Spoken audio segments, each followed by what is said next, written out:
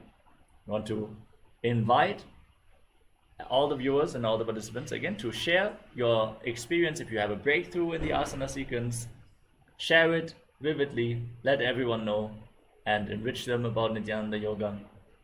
And we hope to see you again tomorrow for another round of Dvitiya Vinyasa Krama, and we wish you a wonderful day of Paramashivoham Level 2. With this, let us now conclude this session as we sit in a cross-legged position with our head, neck and spine in a straight line. Hands in Namaskara Mudra in front of the heart center.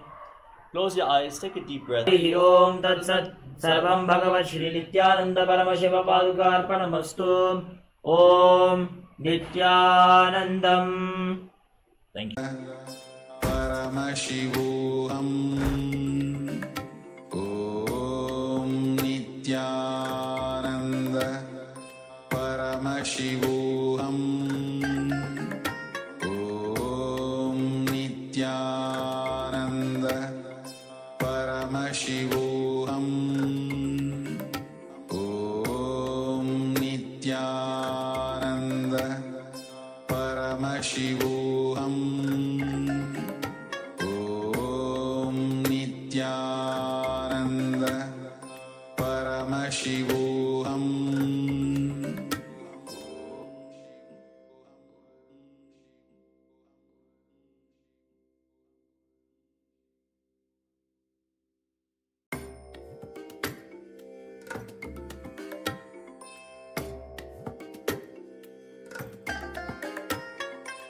I bless you all. Let you all open all your three eyes and manifest the powers of Mahasada Om Nityananda Paramashivoham Om Nityananda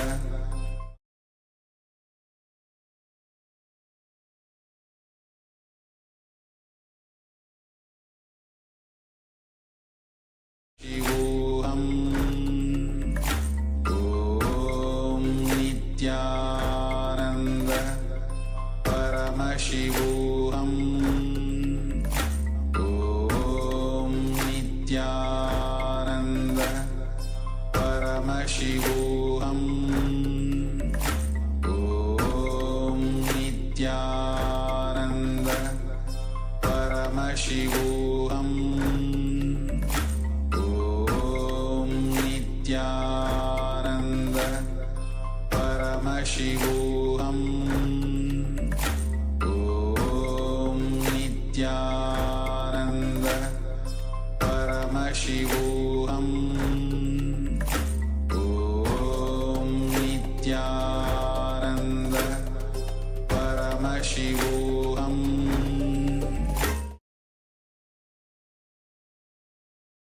Nityanandam. So let's begin with the Sadguru Vandana. Nityanandam Paramasukadam Kevalam Jnanamurtam Dvandvatitam Gagana Sadusham Tattvamasyatilaksham Ekam Nityam Vimalamachalam Sarvati Sakshibhutam Bhavatitam Trigunarahitam Sadguruktam Namami. Nityanandam. So after this intense 308 asana sequence, Dviti Vinyasa Krama. After performing these asanas, now you have energy is bolted with Kundalini Shakti. Your Kundalini energy has been initiated and awakened. And now this is the time that you manifest the powers. Now we'll be manifesting the powers of Paramashiva. Now today, so we'll be manifesting the powers of third eye. So let's get ready. I request all of you to have the eye bands with you, pen and paper with you. Now, as we enter into the power manifestation, you'll be required, because we are doing the power of third eye. So you'll be needing the blindfold and to close your eyes. So be prepared with all these things. So now let's enter into the Sas Brahmana or the scriptural reference to manifest the powers of third eye. Now here's a beautiful words on third eye, which says Kapalantarmano yasya tishtan militalochanaha kramena manasodharyat lakshaye lakshamuttamam. The translation of this word goes as, by fixing the mind on the inner space within the crown center and sitting stably without any movement, having the eyes closed in succession, by that stability of the mind and the inner space, through the power of third eye, one directly sees the ultimate goal, Lakshya. Having the vision beyond the sight that reveals any object or place, attaining the space of oneness with the source, Paramashiva. So now let's get ready. We'll be manifesting the powers of third eye. Today we'll be manifesting seeing the words with closed eye, through third eye. So let's get ready. Keep your eyes closed. Put your eye bands on your eyes. So let's take a few moments as you place your eye bands on your eyes.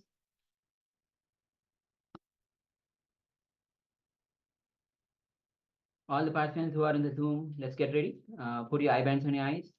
And all the people who are in the watching through YouTube and other social media, take a few moments and put your eye bands on your eyes.